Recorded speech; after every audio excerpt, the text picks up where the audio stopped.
You ever had a to-do list as long as your arm, and you look at that list and you think, you know what? I'm not going to do any of that. We're going to do something else today. And that something else is right here. I have had this Ford little 283, or the 280 free as I call it, probably a year. Whenever I went and got the parts car Impala, it was gave to me. It's a one barrel 283. Fairly complete. These are the valve covers actually off the Impala motor. They wanted to keep the valve covers. I guess they had the stamped Chevrolet script in them. I don't know. I didn't even see them. It was under a workbench for, I'm really sure the guy told me 20 plus years. That it was so worn out that the last time they had it running in the truck, they had to drag the truck with a tractor. And it is definitely low on compression. And when I first got it, I poured a pretty good amount of ATF down the carburetor to try to kind of soak things, which that probably means that it's got a bunch of ATF in the oil, and I've not checked the oil. But since it's raining outside and it's cold, the motor swap's kind of not all the way in the dry.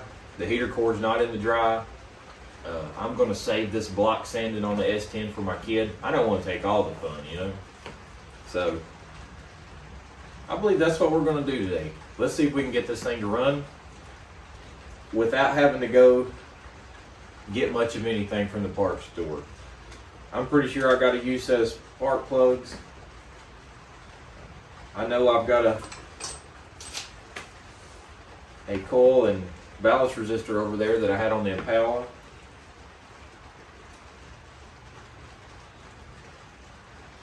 I know there's a set of points over there.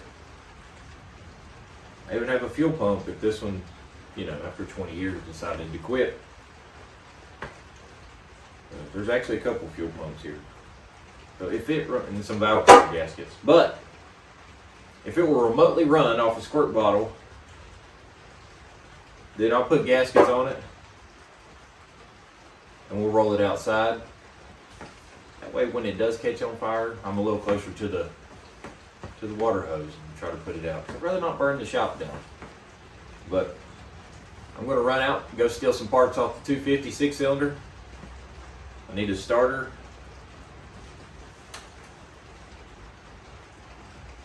Maybe. This thing still has the clutch on it. I'll probably pull that off. But let's see if we can get this whole thing to run today. And if it runs, maybe we can have some fun with it later. So hang in there. Alright, let me go over what we got going on so far. I found the starter from the 454 that was in the Impala. Can't find starter bolts, so I just stacked some washers with some 2 longer bolts. Got a loaner battery. Found these, I don't know why I had these cables made up, but they were laying on the shelf, so those kind of worked out. Got the bump switch here. It doesn't really want to start over that well. That made the wire out of me, but it's like the starter. I had a ground issue for sure. This block, this motor would have had a bell housing mounted starter, so I guess it probably, I'm going to say the factory orange paint where the starter mounts were was still there, so I had to take a buffing wheel and clean that off. I was actually surprised it has both starter bolt patterns. So, but it's spinning over, as you can see. I'm going to round up some stuff. I'll probably just go ahead and swap that coil, but I guess we could try it. I mean, it has a coil. It's even got the truck harness. Like, that would plug into a C10, right into the firewall. But hang in there.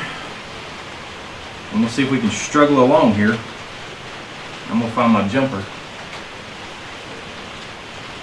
Somewhere over there. Right, here's one of them. Which side is the positive on this thing? It's way over here.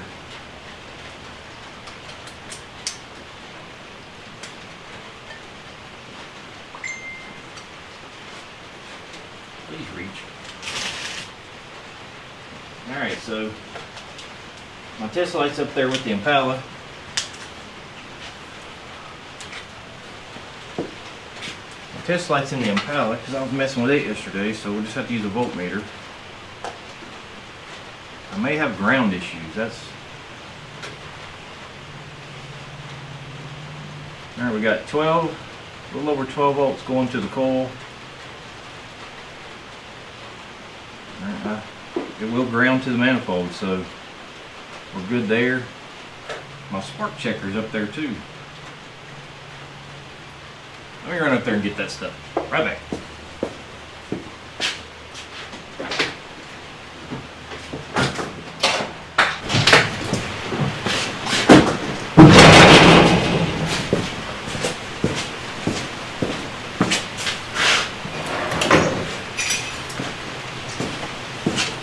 It was not in the Impala. We'll just check it right here. I've not pulled that cap. I've not looked at those points. None of that.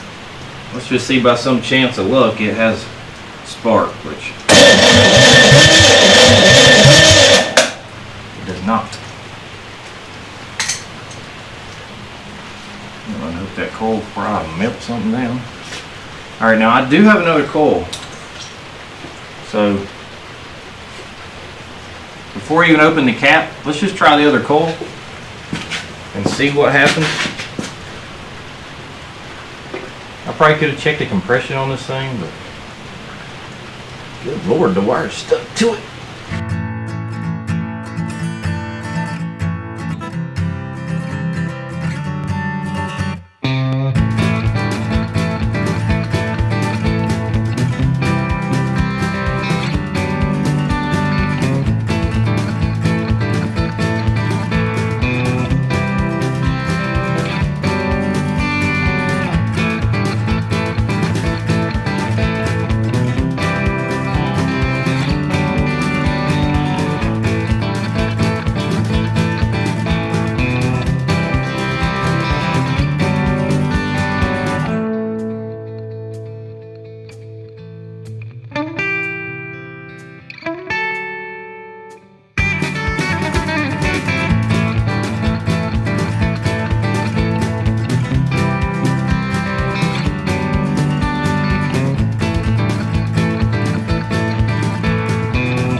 Spark coming out of the coil. So did we lose spark from these wires are rock hard and very corroded.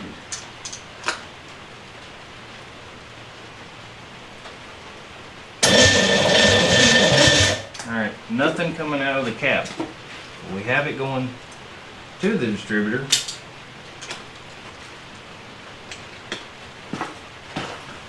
This thing argues with me too much. Somewhere up in the rafters there I have an HEI. Just cheat the whole system. I don't know if I have any plug wires, but I do have some plug wires. Where is it? What's wrong?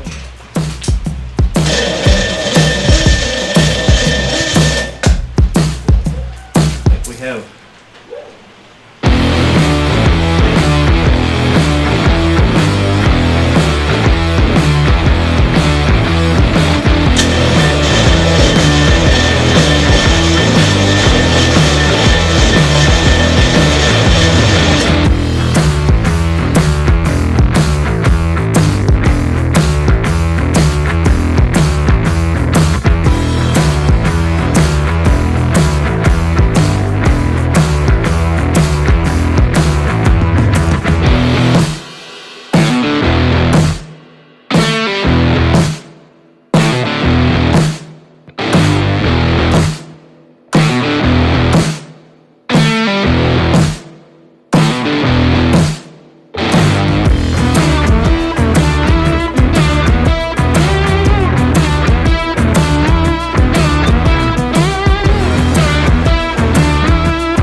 let me get you a recap on where we're at. I can't remember what time we started this. Maybe 10-ish, somewhere around in there. It's been about 3 hours. 3 hours working on this thing. So we swapped the coil, the points and condenser. Now have spark. Had ground issues. Figured that out. Starter wouldn't. I couldn't find the starter bolt, so I had to shim up some regular 3/8 bolts that were far too long with a known good starter, or so I thought, that took a crap. However, I knew I had the starter off the 327 from the Impala motor that I had no idea if it worked because that motor was frozen solid as a rock.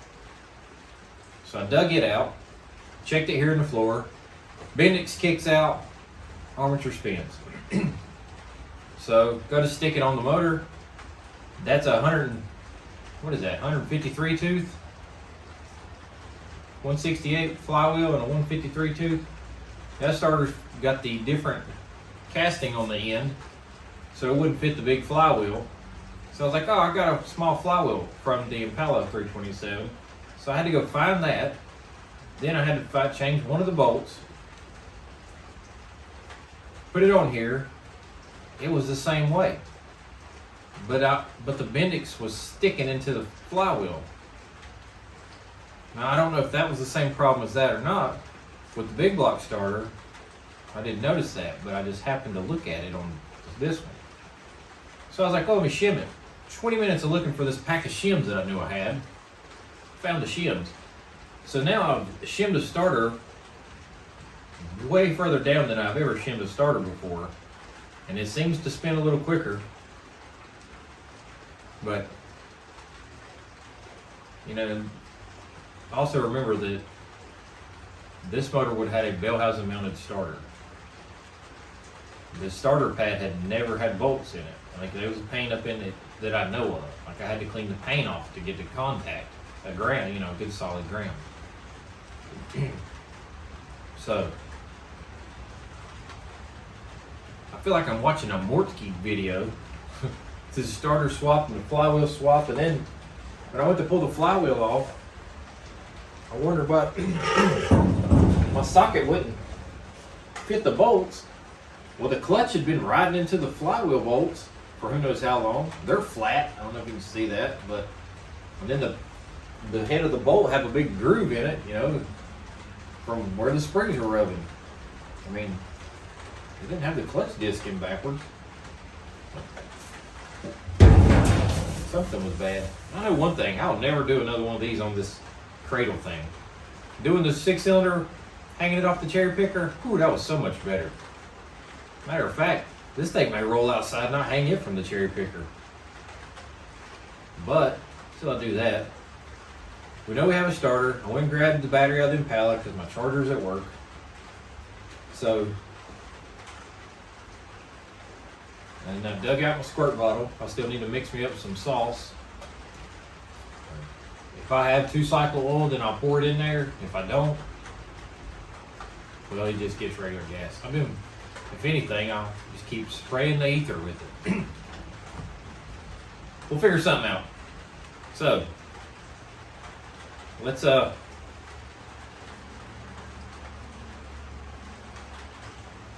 don't even know where we're at.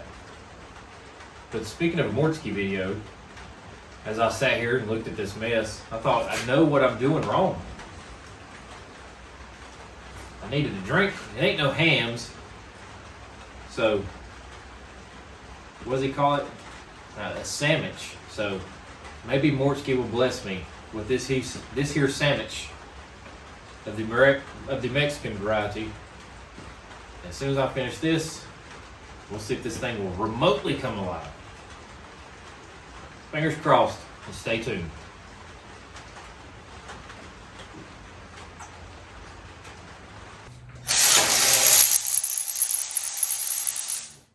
Holy moly.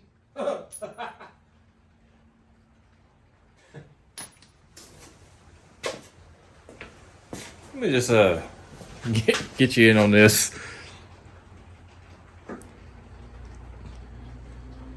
Yeah.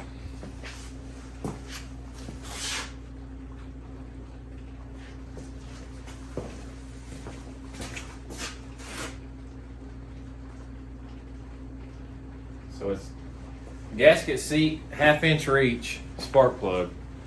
Let's see if I have anything. Oh, my knees killing me.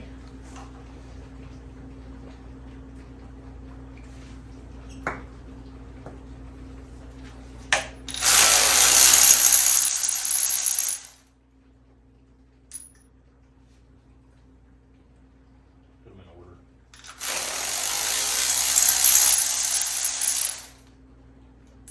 Well, that one has a gap. First one didn't.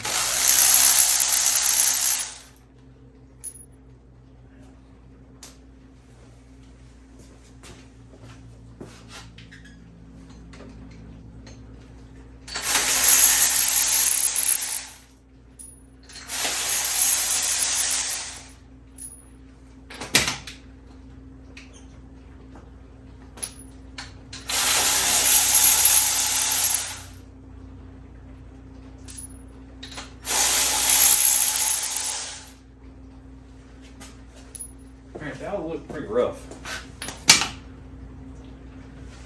This is out of the driver's side bank.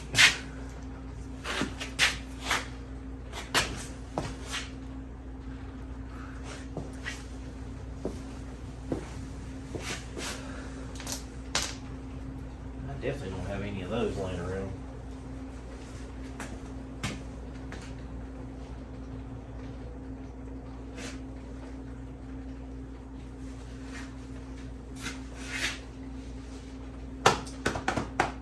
Propane torch. You can heat them up and clean them. You try that.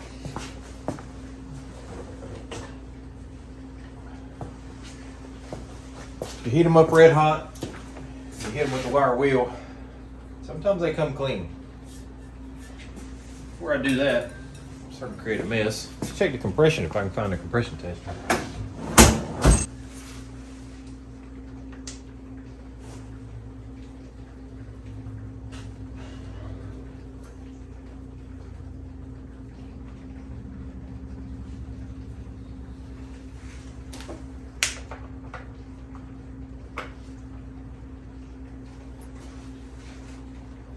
All right.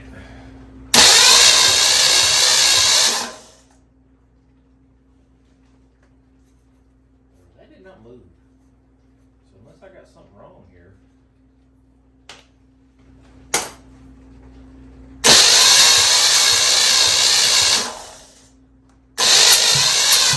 Compression there. Ain't much of nothing happening right there.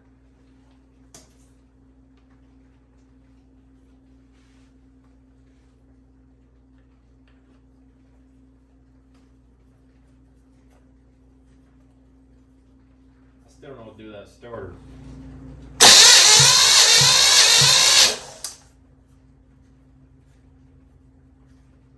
What'd be wrong with my damn?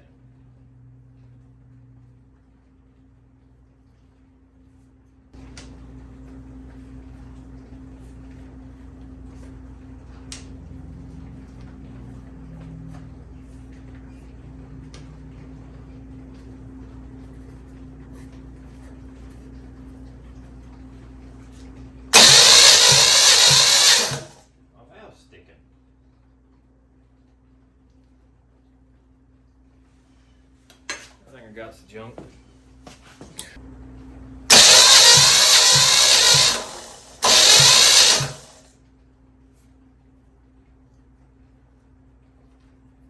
don't know, I guess my compression gauge took a crap. This sucks. Had that thing a long time.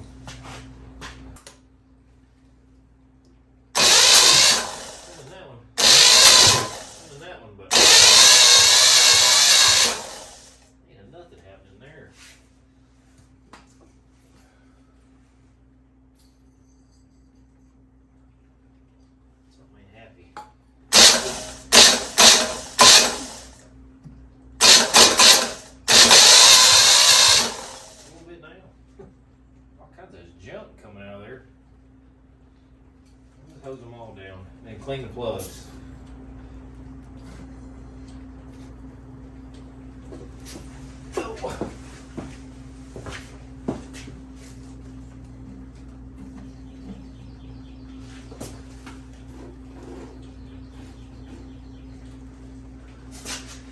All right, I'm gonna go over and clean these plugs.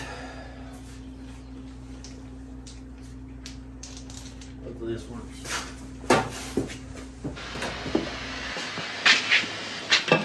All right, all I do is I'll heat this thing up till it's red hot. It works really well if you get the porcelain down inside there nice and hot. You can see that ground strap glowing now. If you get that thing good and hot, and right about the time it quits smoking, you can hit it with the wire wheel and it'll clean it up better. Like if you don't, especially if you don't have an actual like spark plug blaster, and I don't.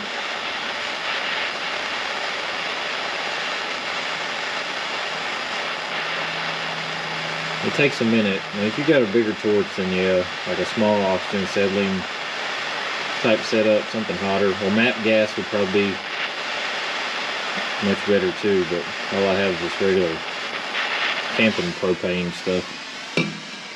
Then I'll take a wire wheel.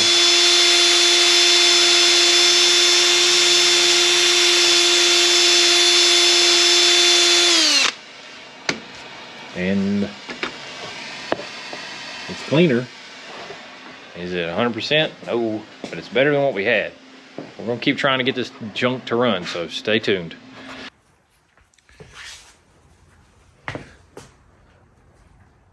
Like I was saying, it's hot as the dickens. It's smoking in my glove, but a lot cleaner than it was. So I'm gonna install these back.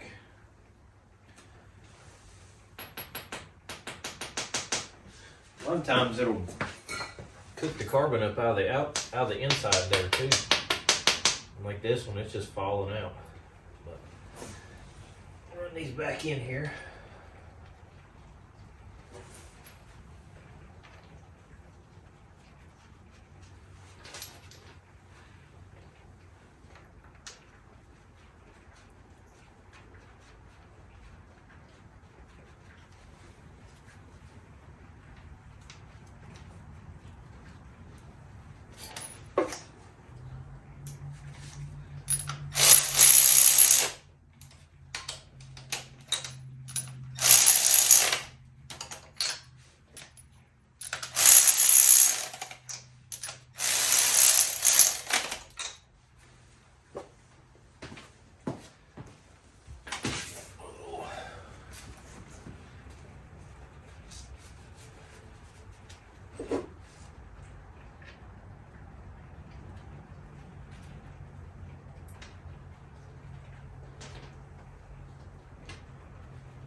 Flathead wanted a lot more gas than I wanted to give it, so.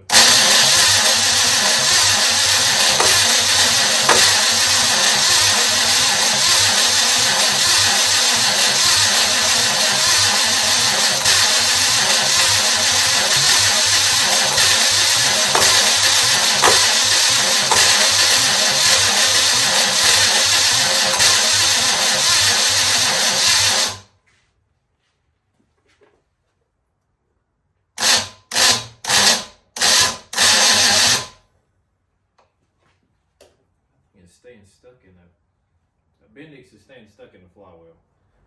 I don't know what the deal with that is. It tried to hit a lick.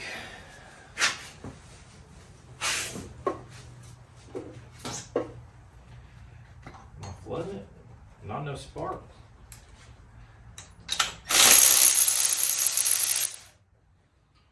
They're wet.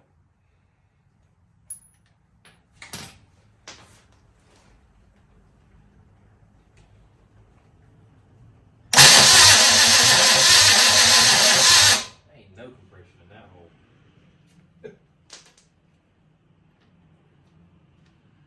You got something?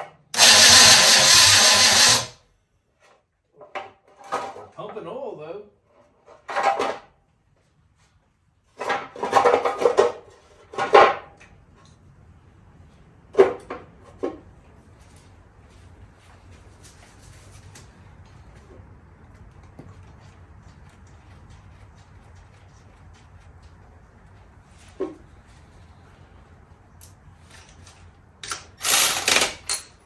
I think we're going to have to figure out that starter flywheel deal.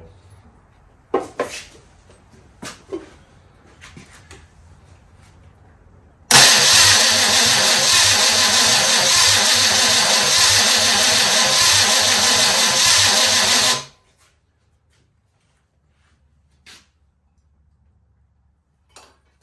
check spark again.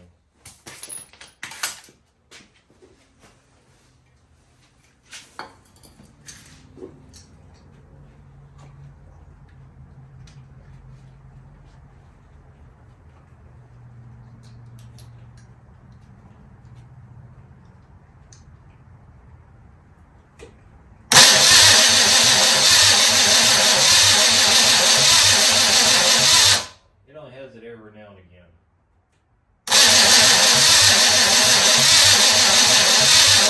It's like the first time it hits, it's got spark. The second time is weak, and then the third time it should spark, nothing.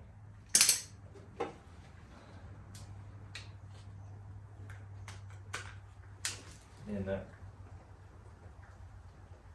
flywheel and that Bendix.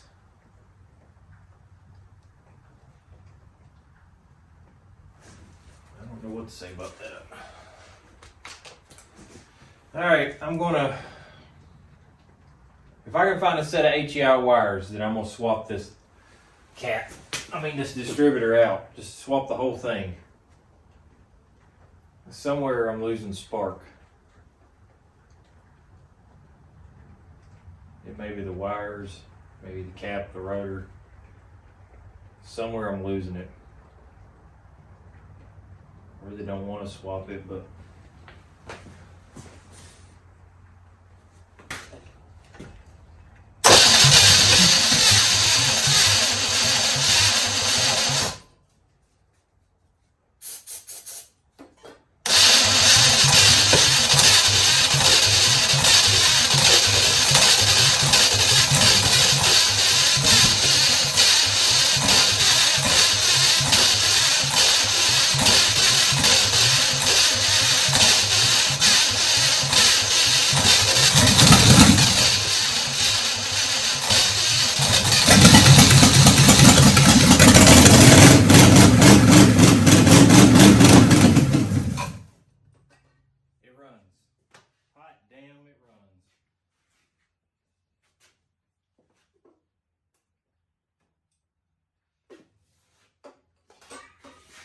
wow.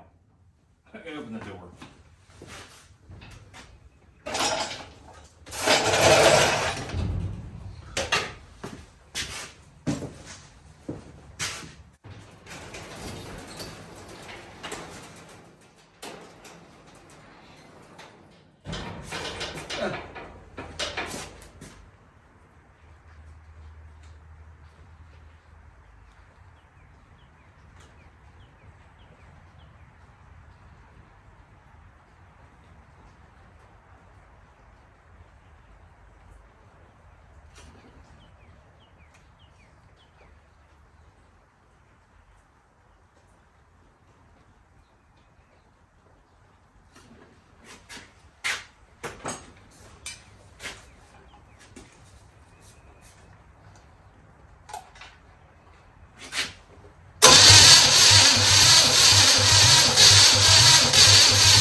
I've got the battery charger.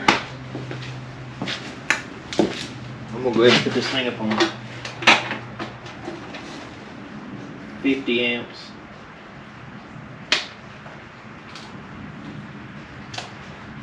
Yeah.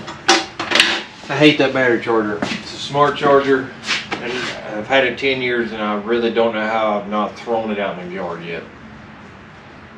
It's any type of load, it will kick off.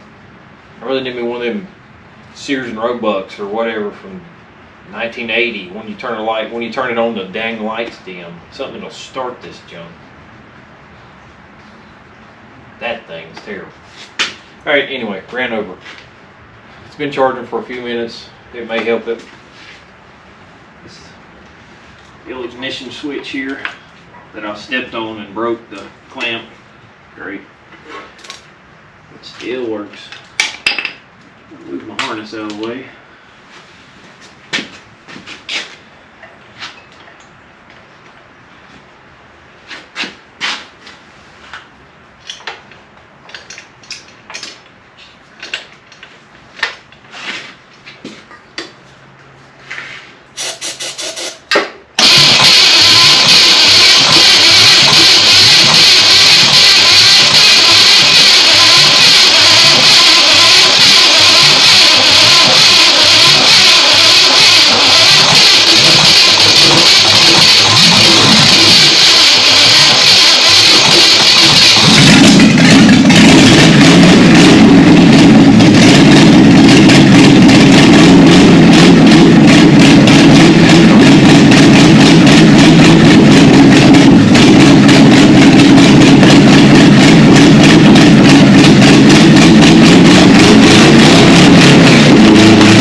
Before I melt stuff, I better quit.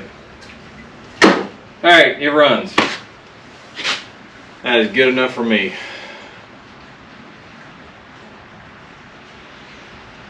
Wasn't quick enough to go for the actual sauce here. We can try it though.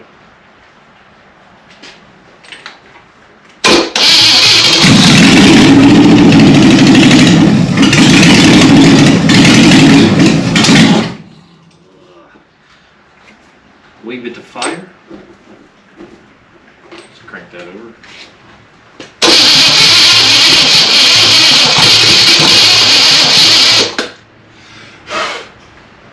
It's fine.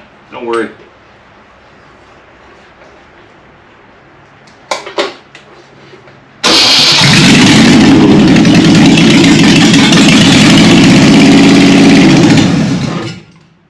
I don't like running off the gasoline. It's even got dead cylinder. Will you feed it the darn Cosby here? Might add a Cosby.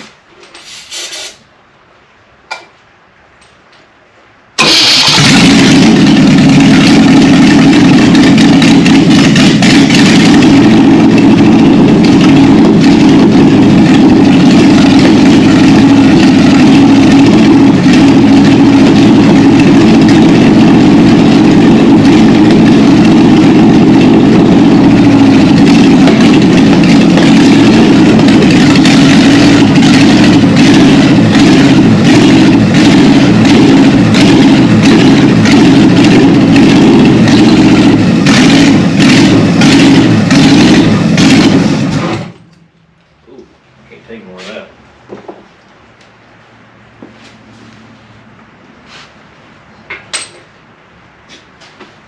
Got my nose burning. Alright, I better quit. We're gonna run it any longer. I got plug wires right under this manifold, and who knows what I'm melting over there. Got a little heat in it. She's got some steam coming out, and probably gonna be pouring oil everywhere before long. Let's just unhook the ignition. We got a few oil in after I winged it to 6,000 there. What about this side? Yeah, there's a few. Well, there you have it. It is 2:30 something. I think I started this at 10, stopped for lunch for a little while. I know kidding, I have probably at least 4 hours, maybe more. And then trying to cobble junk together and make this stuff run. So, I mean, if you feel like that it's a lot easier than it looks, sadly mistaken, because you know, I had to find starters and then swap starters and then swap flywheels and points and condenser and coil and pull plugs and clean plugs and charge batteries. It's a lot more to it. But I do have another idea for this little motor. So there will probably be a part 2. If you are interested in seeing a part 2, us having a little fun with this thing, then comment down below. Tell me what you think. Because I got a 10-pound bottle up there. I'm not trying to kick the rods out of it, but you know, it would be kind of cool to see the effects of a 100 horse, 200 horse, 250 horse plate difference. Yeah. But it runs. It's not great, but it runs. So. But thanks for watching Left 4 Dead Garage, and we'll see you on the next bad idea. Later.